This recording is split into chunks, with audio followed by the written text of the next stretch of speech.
E aí pessoal, meu nome é Laura, seja muito bem-vinda e bem-vindo a mais uma videoaula aqui no LMP História e Filosofia. Hoje nós vamos estudar um período muito importante da história do Brasil, o Primeiro Reinado, que começou em 1822 e terminou em 1831. Esse foi um período curto da nossa história, mas foi muito intenso, porque o Brasil sofreu uma série de mudanças, começando com a declaração da nossa independência e culminando com a abdicação do Dom Pedro I. Vamos então entender o que aconteceu nesse momento da nossa história e por que esse período foi tão decisivo para o futuro do nosso país. Para entender o Primeiro Reinado, a gente precisa voltar um pouco no tempo, lá em 1808, quando a família real portuguesa veio para o Brasil fugindo das tropas napoleônicas que estavam invadindo Portugal. Quando a família real portuguesa ela vem para o Brasil, se estabelece aqui, acontece uma série de mudanças no Brasil, como por exemplo a abertura dos portos, criação de instituições como o Banco do Brasil e também o aumento do poder local, como comerciantes e aristocracia rural. Esse acontecimento, a chegada da família real portuguesa no Brasil, ele abriu os caminhos para que a gente se tornasse independente de Portugal. Aconteceu uma série de acontecimentos que culminou na nossa independência. Em 1820, Portugal estava sofrendo uma revolução liberal, a Revolução do Porto, e a corte portuguesa estava exigindo a volta do Dom João VI para Portugal e a recolonização do Brasil, voltar a ser como era antes. Só que aqui no Brasil, a elite, a aristocracia rural, os comerciantes, eles não gostaram dessa ideia, porque eles iam perder os privilégios que eles adquiriram com a chegada da família real. Então, Dom João VI voltou para Portugal e quem assumiu o Brasil foi o seu filho, o Dom Pedro. E o Dom Pedro, ele começou a liderar esse processo de independência do Brasil. No dia 7 de setembro de 1822, aconteceu um dos momentos mais marcantes da história do nosso país, o Grito do Ipiranga. O Dom Pedro ele estava retornando de uma viagem a São Paulo quando ele ficou sabendo das últimas exigências das cortes de Lisboa. Então, às margens do riacho do Ipiranga, ele decidiu romper de vez com Portugal, declarando a independência do Brasil e dando o famoso grito independência ou morte. Mas esse episódio, o grito do Ipiranga, ele não foi um ato isolado. Essa declaração de independência não foi um ato isolado. Ela foi resultado de uma série de processos e de conflitos entre a elite local do Brasil e as cortes, a metrópole lá em Portugal. As províncias brasileiras, elas ainda estavam muito divididas, ainda tinham muitas províncias que eram muito leais a Portugal. Então, quando o Dom Pedro declara a independência, se torna o primeiro imperador do Brasil, ele tem que consolidar essa independência, tanto politicamente quanto militarmente. Após a independência, o Brasil ainda teve que enfrentar conflitos internos para se consolidar como um país independente. Muitas províncias ainda eram muito leais a Portugal e eram contra a independência, especialmente no norte e no nordeste, que havia essa resistência à independência. E houve guerras e conflitos que duraram até 1824.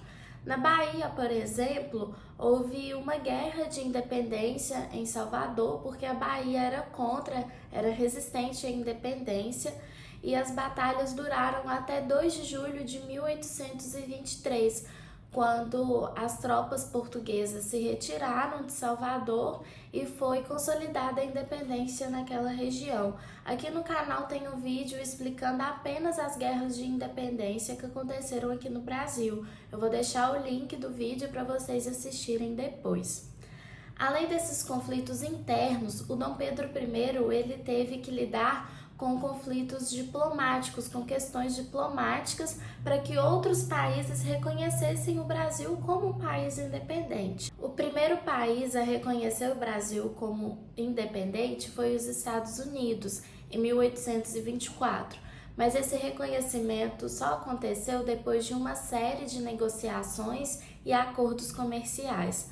Portugal reconheceu a independência do Brasil somente em 1825, depois que o Brasil pagou uma indenização milionária a Portugal. Em 1823 foi convocada a Assembleia Constituinte para escrever a primeira Constituição do Brasil, mas nem esse momento de escrever uma Constituição foi tranquilo no primeiro reinado, teve conflitos também, porque o Dom Pedro I ele queria manter um governo centralizado e um forte controle imperial, mas os deputados, a aristocracia não queriam isso, eles queriam uma autonomia para as províncias.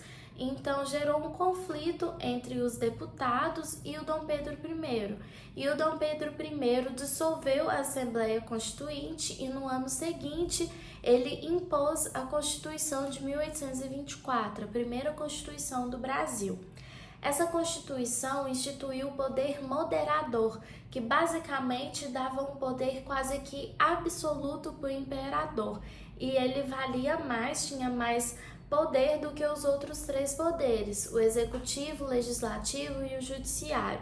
E isso gerou uma insatisfação entre os liberais, que culminou com a Confederação do Equador em 1824, que foi uma revolta separatista que aconteceu no Nordeste, em Pernambuco. O movimento ele foi reprimido com muita violência e os líderes foram presos e executados, como Frei Caneca. Apesar da Constituição de 1824, o governo de Dom Pedro I continuou enfrentando uma série de conflitos internos. A insatisfação com seu governo autoritário, os problemas econômicos, a concentração do poder nas mãos do imperador geraram muita insatisfação das províncias, da população contra o governo do Dom Pedro I. Em 1828, o Brasil perdeu a Guerra da Cisplatina, um conflito contra as Províncias Unidas do Rio da Prata, atual Argentina, e o Brasil perdeu a província da Cisplatina, que é o atual Uruguai. E a perda da província da Cisplatina enfraqueceu ainda mais o governo do Dom Pedro I, aumentando essa insatisfação popular com o seu governo. Com o agravamento da crise, as tensões políticas se intensificaram. O governo enfrentava uma crescente oposição tanto da elite quanto da população em geral. No dia 7 de abril de 1831, pressionado por protestos e uma insatisfação política, o Dom Pedro I abdicou o trono em favor de seu filho Pedro de Alcântara, que tinha apenas 5 anos de idade, dando início ao período das regências, e o Dom Pedro I retornou a Portugal para lutar em defesa do trono português.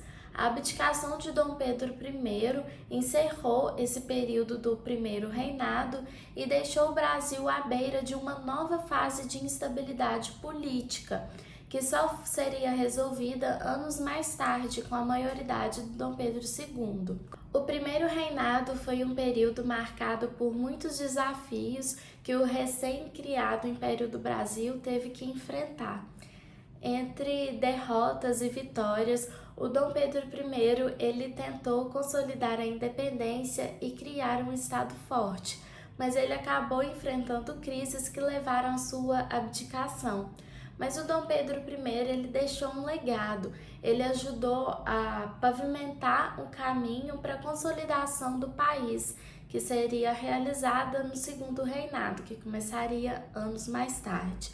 Aqui no canal tem uma videoaula explicando o segundo reinado. Eu vou deixar o link aqui no card também para vocês assistirem depois. Essa então foi a nossa videoaula sobre o primeiro reinado da história do Brasil. Espero que tenham gostado, espero que tenham entendido esse momento da nossa história. Bons estudos e vejo vocês na próxima videoaula. Até mais!